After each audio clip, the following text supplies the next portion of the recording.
विद्यासागर जी महाराज को 30 जून 1968 के दिन 22 वर्ष की आयु में अजमेर में आचार्य श्री 108 ज्ञान सागर जी महामुनिराज ने दीक्षा दी और वे विद्याधर जिन्हें बचपन में प्यार से पीलू कहकर भी बुलाया जाता था, वे मुनि विद्यासागर जी बन गए, जो वर्तमान में हमारे बीच तो नहीं है परंतु आचार्य पदवी में सर्वोत्तम है। विद्यासागर जी महाराज के लिए भू देखा, भूमंडल देखा, मैंने नदी सरोवर देखा,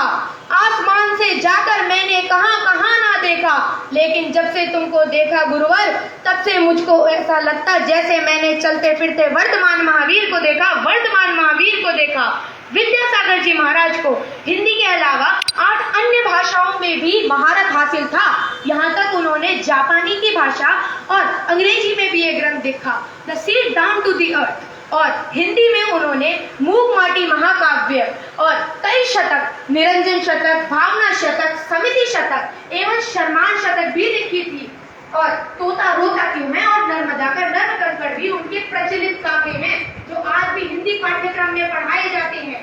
आचार्य श्री को 19 नवंबर 1972 के दिन आचार्य श्री 108 ज्ञान सागर जी महाराज से आचार्य पद की प्राप्ति हुई और मुनि श्री विद्यासागर बन गए आचार्य श्री 108 विद्यासागर जी महामुनिराज। विद्यासागर जी महाराज के कई प्रचलित शिष्य हैं, जिनमें आचार्य श्री सुधा सागर जी, मुनि योग सागर जी, आचार्य प्रणम्य सागर जी, आचार्य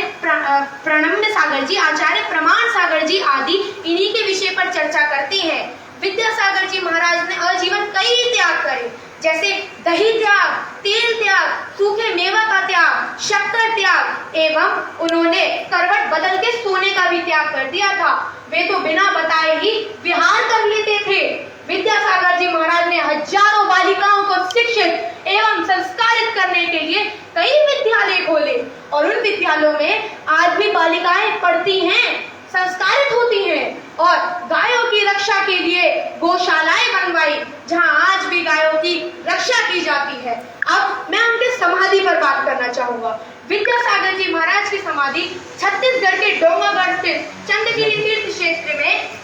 उन्होंने 3 दिन का मौन व्रत और उपवास धारण किया और 18 फरवरी 2024 पे उन्होंने संलेखना व्रत धारण करके 2:35 पर समाधि पूर्वक उनकी समाधि